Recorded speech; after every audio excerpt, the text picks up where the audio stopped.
Mes belles âmes, bonjour à vous tous et à vous toutes.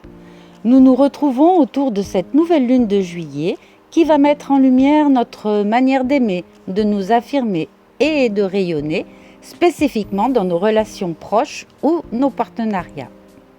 Le lion y amènera une quête de reconnaissance, un besoin d'exister à travers le regard de l'autre, mais aussi il nous proposera une invitation à exprimer notre vérité de cœur avec intégrité.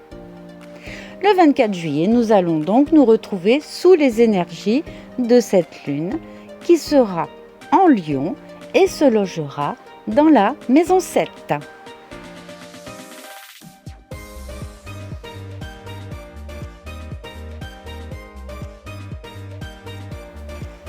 Dans l'écrin flamboyant du Lion, le soleil et la lune s'unissent dans la 7e maison comme deux flammes dansantes face au miroir du monde. Ils parlent d'un feu intérieur à reconnaître, d'une lumière qu'on n'a plus à quémander, mais à incarner pleinement avec grandeur et tendresse. Face à eux, Pluton veille dans les brumes du Verseau, gardien de l'ombre, porteur des vérités qu'on évite de se dire. Il murmure « Tu ne peux plus faire semblant, ta métamorphose commence.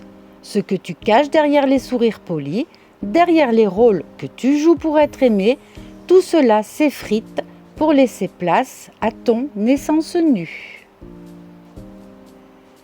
Mais l'univers est doux dans sa rigueur. Saturne et Neptune, en bélier dans la maison des ressources, posent une main sur ton épaule et t'invitent à revenir à toi, à ce que tu vaux, à la foi que tu portes en toi, même quand tout vacille. Leur bénédiction te dit « Ta valeur n'est pas négociable, ton rêve mérite d'exister. » Uranus, messager d'éveil, éclaire les racines. Il secoue la maison 4, les héritages, les fondations. Il te demande « Et si tu ne devais plus rien à personne ?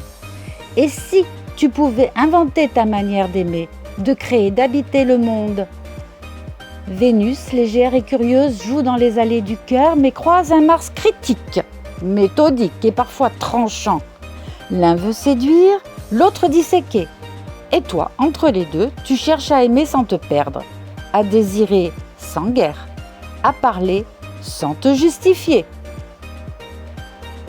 En toile de fond, les astres rétrogrades nous ramènent vers le passé, vers ceux qu'il faut comprendre, guérir, honorer.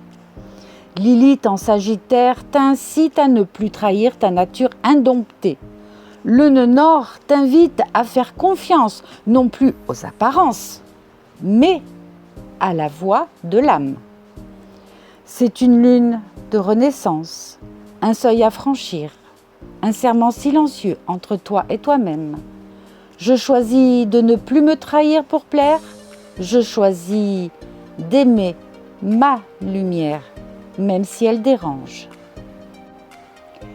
En conséquence, cette nouvelle lune nous proposera de reprendre notre pouvoir dans les relations, sans jouer un rôle pour être aimé, de guérir nos blessures, de rejet et d'autodévalorisation, de réconcilier le féminin sacré et le masculin blessé, notamment à travers la gestion des conflits, du désir et de la parole aimante.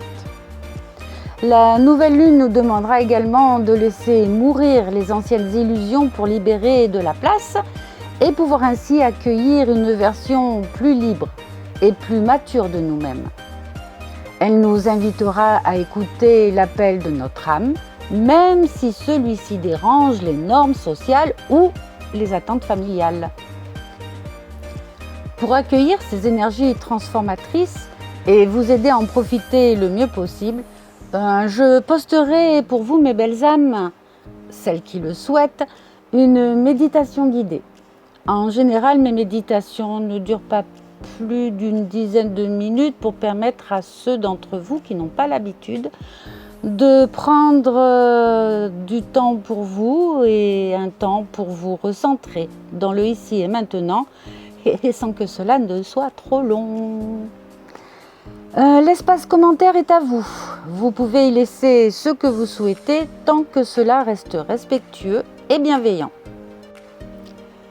Pour vos questions plus personnelles concernant votre thème de naissance, l'influence des transits sur votre thème ou une synastrie entre votre thème et celui de votre compagne ou compagnon, mère, père, vous avez mon mail sous la vidéo. Ce sera avec plaisir que je vous aiderai et que je vous accompagnerai. Pour les soins énergétiques, même adresse mail. Et je conviendrai avec vous d'un rendez-vous téléphonique via WhatsApp parce que j'aime bien discuter avant de fixer une séance. Ça me permet de percevoir l'énergie de la personne et d'approfondir si besoin certains sujets. Cela recrée en fait un peu le même lien que si nous étions en présentiel.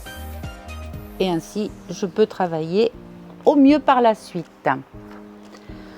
À tout bientôt pour la méditation et pour d'autres vidéos. Je vous embrasse.